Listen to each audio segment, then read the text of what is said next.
Section 14 of the Critique of Practical Reason by Immanuel Kant. Translated by Thomas Kingsmill Abbott. First part, Elements of Pure Practical Reason. Book 2, Dialectic of Pure Practical Reason. Chapter 2, of the Dialectic of Pure Reason in defining the conception of the Summum Bonum. 4. The immortality of the soul as a postulate of pure practical reason.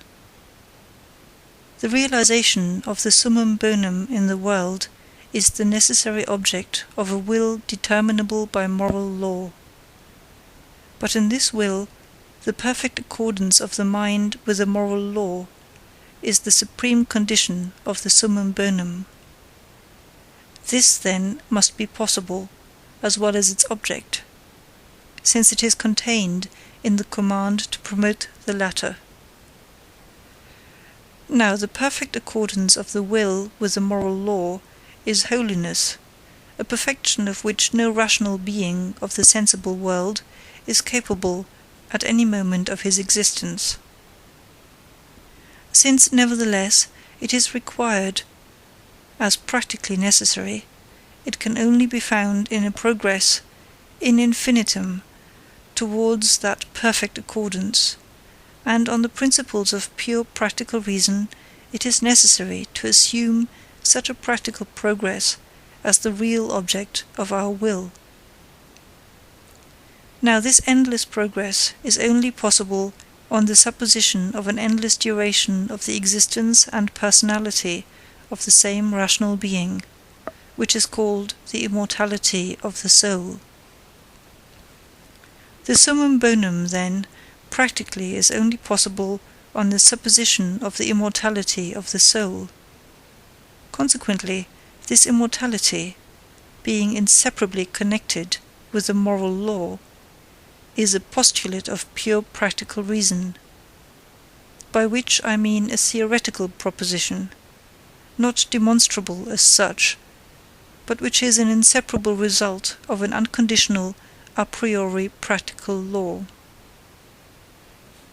This principle of the moral destination of our nature, namely, that it is only in an endless progress that we can attain perfect accordance with the moral law, is of the greatest use, not merely for the present purpose of supplementing the impotence of speculative reason, but also with respect to religion.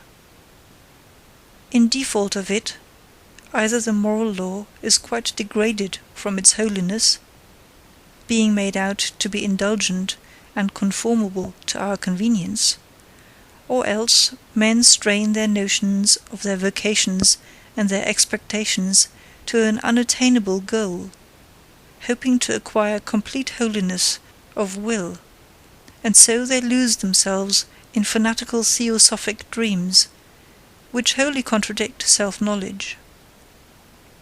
In both cases, the unceasing effort to obey punctually and thoroughly a strict and inflexible command of reason, which yet is not ideal but real, is only hindered. For a rational but finite being, the only thing possible is an endless progress from the lower to higher degrees of moral perfection. The infinite being, to whom the condition of time is nothing, sees in this to us endless succession a whole of accordance with the moral law, and the holiness which his command inexorably requires, in order to be true to his justice in the share which he assigns to each in the Summum Bonum, is to be found in a single intellectual intuition of the whole existence of rational beings. All that can be expected of the creature in respect of the hope of this participation would be the consciousness of his tried character, by which from the progress he has hitherto made from the worse to the morally better, and the immutability of purpose which has thus become known to him, he may hope for a further unbroken continuance of the same, however long his existence may last, even beyond this life. Footnote. It seems, nevertheless, impossible for a creature to have the conviction of his unwavering firmness of mind in the progress towards goodness. On this account, the Christian religion makes it come only from the same spirit that works sanctification, that is, this firm purpose, and with it the consciousness of steadfastness in the moral progress. But naturally one who is conscious that he has persevered through a long portion of his life up to the end in the progress to the better, and this genuine moral motives, may well have the comforting hope, though not the certainty, that even in an existence prolonged beyond this life he will continue in these principles, and although he is never justified here in his own eyes, nor can ever hope to be so in the increased perfection of his nature, to which he looks forward, together with an increase of duties, nevertheless in this progress which, though it is directed to a goal infinitely remote, yet is in God's sight regarded as equivalent to possession. He may have a prospect of a blessed future, for this is the word that reason employs to designate perfect well-being, independent of all contingent causes of the world, and which, like holiness, is an idea that can be contained only in an endless progress and its totality, and consequently is never fully attained by a creature. End of footnote.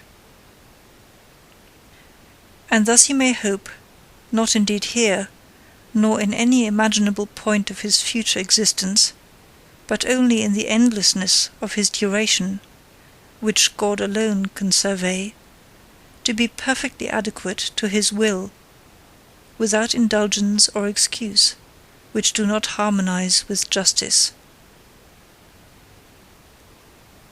End of section 14.